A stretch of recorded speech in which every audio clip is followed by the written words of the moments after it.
Red టీవీలో మీ వ్యాపార ప్రకటనల కోసం ఈ నంబర్ని సంప్రదించండి. నమస్తే సార్. నమస్తే సార్, బర్రెలక్క అలియాస్ శిరీష ఈమె ఇప్పుడు మళ్ళీ పెళ్లి చేసుకోబోతోంది అని వినిపిస్తుంది. అండ్ ప్రీ వెడ్డింగ్ షూట్ కూడా జరిగింది మొన్న. సో నిన్న రిలీజ్ చేసింది కూడా. అయితే ఆ వీడియో నేను స్ట్రైక్ వేస్తా అని చెప్పి కాంట్రవర్సీ మాటలు కొన్ని మాట్లాడింది. దీని గురించి మీరేమంటారు? బర్రెలక్క ముందు నుంచి కూడా కొన్ని రకాల కాంట్రవర్సీలో ఉంటుంది. అంటే అంతకుముందు కూడా మీడియాతో కాంట్రవర్సీ అయింది. దాని తర్వాత పల్లవి ప్రశాంత్తో పెళ్ళైన ఒక కాంట్రవర్సీ వచ్చింది. అంటే మామూలుగా కొత్తగా అప్ స్టార్ట్ అంటారు వీళ్ళని. అప్ స్టార్ట్ అంటే కొత్తగా పైకి రంగంలోకి వచ్చే వాళ్ళకి మీడియాని ఎలా డీల్ చేయాలనే విషయంలో కొంత ఇబ్బందులు ఉంటాయి. ఎవరికైనా తెలియదు, వాళ్ళకి సడన్గా మీడియా వెళ్ళి వాళ్ళని హైప్ చేసేస్తుంది. ఈ హైప్ని ఎలా డీల్ చేయాలనేది తెలియకపోవడం. మీడియా ఏంటంటే తామే లేపారు కాబట్టి మీడియాకు ఒక మోరల్ ఆధిపత్యం వస్తుంది వాళ్ళ మీద. అంటే మేము అడిగినప్పుడు ఇంటర్వ్యూ ఇవ్వాలి, మేము అడిగినప్పుడు నువ్వు మాట్లాడాలి, రెండోది మేము నీ మీద కాంట్రవర్సీ చేసినా కూడా నువ్వు సైలెంట్ ఉండాలి, ఇలాగంతా మీడియా అనుకుంటుంది. ఎందుకంటే నేనే కదా నీకు హైప్ ఇచ్చాను అని. కానీ అది వాళ్ళకి హైప్ బాగానే ఉంటుంది, కానీ వాళ్ళకి నచ్చినట్టు హైప్ ఉండాలనుకుంటే కుదరదు. సో ఇది మీడియా డబుల్ ఎడ్జెడ్ వెపన్ లాంటిది. సో దీన్ని డీల్ చేయడం అనేది మామూలు విషయం కాదు. చాలామంది చాలా పెద్ద పెద్ద వాళ్ళే దీంతో కష్టపడుతుంటారు మీడియాతో. అలాంటిది మనం రీసెంట్గా 2 కేసులు చూసాం. ఈ అమ్మాయిది, తర్వాత కుమారి ఆంటీ కూడా మీడియా బిగినింగ్లో చేసింది, మళ్ళీ ఇబ్బంది అయింది, మళ్ళీ ఏదో కొంత ఇబ్బందులు ఎదుర్కొని ఆమె సెటిల్ అయింది. అంటే ఇప్పటికీ అయిందని చెప్పలేము, మళ్ళీ ఆమెకి ఏదో ఒక ఇబ్బంది కలిగించే అవకాశాలు ఉంటాయి. అంటే మీడియానే పైకెత్తగలదు, మీడియానే తొక్కేయగలదు. సో ఈ ప్రాబ్లం ఉంది. ఈ బర్రెలక్కకు కూడా ఇష్యూస్ ఉన్నాయి. ఎందుకంటే అమ్మాయి వయసు రీత్యా కానీ మెచ్యూరిటీ రీత్యా కానీ మీడియాతో ఎలా డీల్ చేయాలనేది ఆమెకి సపోర్ట్ సిస్టమ్స్ ఇవేవి లేవు. సో అందువల్ల మీడియాతో ఎలాగా మెలగాలనే దాంట్లో అమ్మాయి కన్ఫ్యూజనే ఉంది. అది ఇక్కడ కూడా బయటపడినట్టుగా మనకు అర్థం చేసుకోవాలి. అసలు విషయం ఏంటంటే ఈ మధ్య సడన్గా ఒక వీడియో పెట్టింది, నాకు నిశ్చితార్థం అయిపోయిందని నిశ్చితార్థం వీడియో పెట్టింది తన యూట్యూబ్లో. తనకి యూట్యూబ్ ఛానల్, తర్వాత ఇన్స్టా ఉంది, బాగా సబ్స్క్రైబర్లు కూడా దాదాపు 7 లక్షల వరకు ఇన్స్టాలో, 4,79,000 యూట్యూబ్లో ఉన్నారు. సో అలాగా ఆమె యూట్యూబ్లో పెడుతుంది. అంతకుముందు యాక్చువల్గా ఆమె నిరుద్యోగుల తరపున పోరాడుతున్నానని చెప్పి వచ్చింది రంగంలోకి. దాని మీద కూడా మీడియాలో విమర్శ వచ్చాయి. నిరుద్యోగ సమస్యల మీద ఆమె ఎప్పుడూ జీవితంలో పోరాడలేదు, ఎక్కడ ఒక ధర్నాలో పాల్గొనలేదు, ఎక్కడ ఒక ఉద్యమాలు చేయలేదు. యూట్యూబ్లో నేను నిరుద్యోగిని, నాకు ఎగ్జామ్స్ రాస్తే నాకు రాలేదు, నేను బర్రెలు పెట్టుకుని అనేది చెప్పింది తప్ప ఆమె ఎక్కడ నిరుద్యోగ సమస్యల మీద మాట్లాడలేదు. కానీ ఎన్నికల్లో ఆ ఇష్యూ మీద నిలబడింది నిరుద్యోగుల ప్రతినిధిగా అనేది కూడా కొంతమంది అన్నారు. ఏదేమైనా ఆమె చాలామందిని ఇన్స్పైర్ చేయగలిగింది, చాలామందికి ఒక హోప్ క్రియేట్ చేయగలిగింది.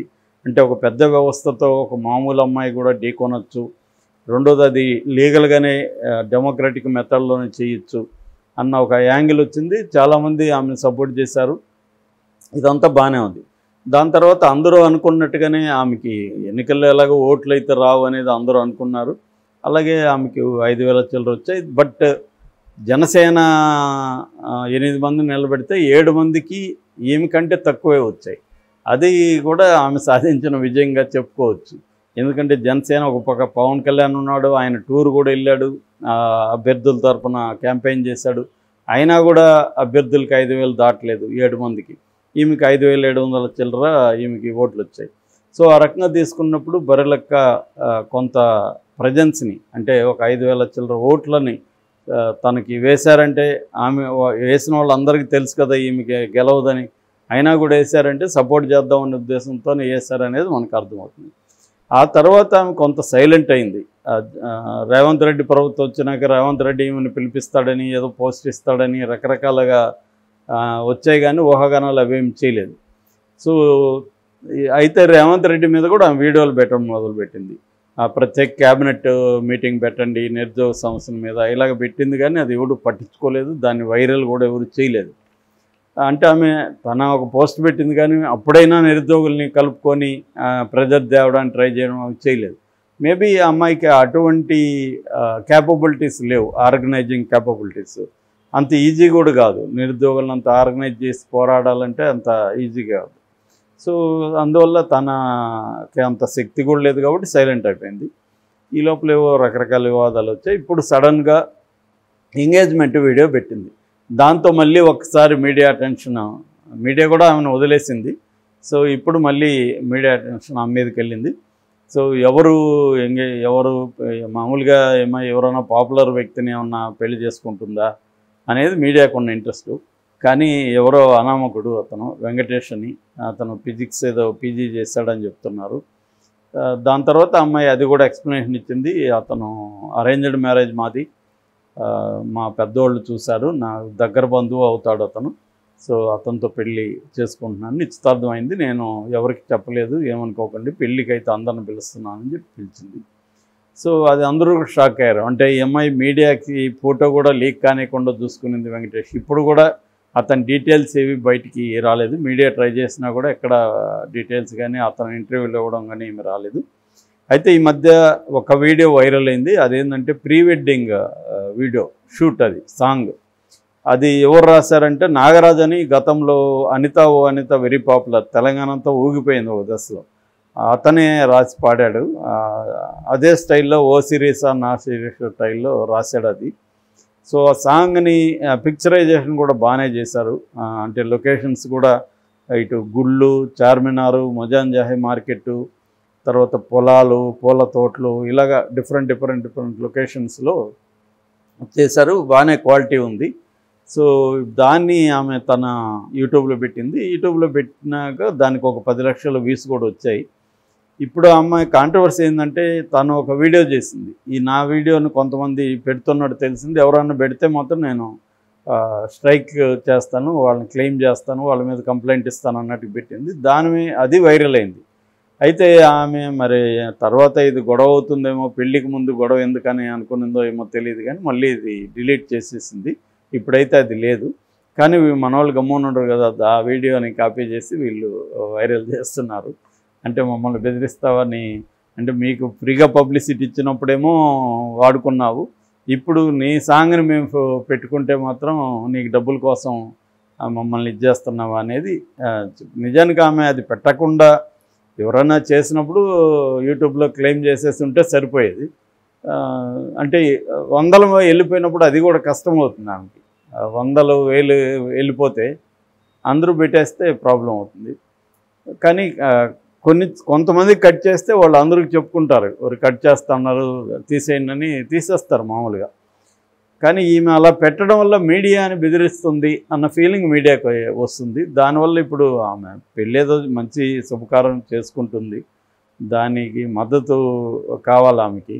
అది వదిలేసి ఆమె ఇలా పెట్టడం అనేది ఇప్పుడు కాంట్రవర్సీ అయింది. బట్ ఇంకోటి ఏంటంటే ఆమె పెళ్లి చేసుకొని సైలెంట్గా ఏదో జాబో వ్యాపారమో ఏదో చేసుకుంటూ సైలెంట్గా ఉంటుందా అనేది డౌట్ వచ్చింది. అది కూడా ఆమె ఆన్సర్ ఇచ్చింది.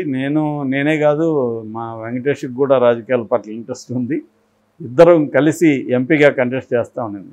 అది కూడా కన్ఫ్యూజింగ్ ఉంది. ఇద్దరు కలిసి అంటే ఒకరే కదా చేస్తారు, మరి అతను కూడా ఎంపీగా ఏమన్నా కంటెస్ట్ చేస్తాడా ఇంకొక దీంట్లో?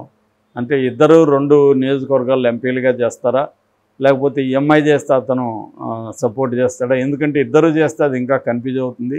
ఎలాగూ గెలవరు, అనవసరంగా శ్రమ, దానికి ఎంతో కొంత ఖర్చు. రెండోది డివైడ్ అవుతుంది కదా, ఇప్పుడు ఆ అబ్బాయిని కూడా ఎవరు మీడియా పట్టించుకోదు. సో అందువల్ల ఈ ఎంఐఏ చేస్తే మళ్ళీ ఎంఐ చుట్టూ కొంత హంగామా స్టార్ట్ అవుతుంది. అబ్బాయి కూడా అమ్మాయి క్యాంపెయిన్ చేస్తే ఇంకొంత బాగుంటుంది. మరి ఆ అమ్మాయి చెప్పిన దాంట్లో ఆ కన్ఫ్యూజన్ ఉంది. ఇద్దరం కలిసి పోటీ చేస్తామని చెప్పింది. వీళ్ళు అడిగేవాళ్ళు కూడా దాన్ని క్లారిఫై చేయడానికి ఏమి అడగలేదు. సో ఏదేమైనా బర్రెలెక్క శకం అయితే ముగియలేదు, తెలంగాణ రాజకీయాల్లో ఇంకా ఉంది.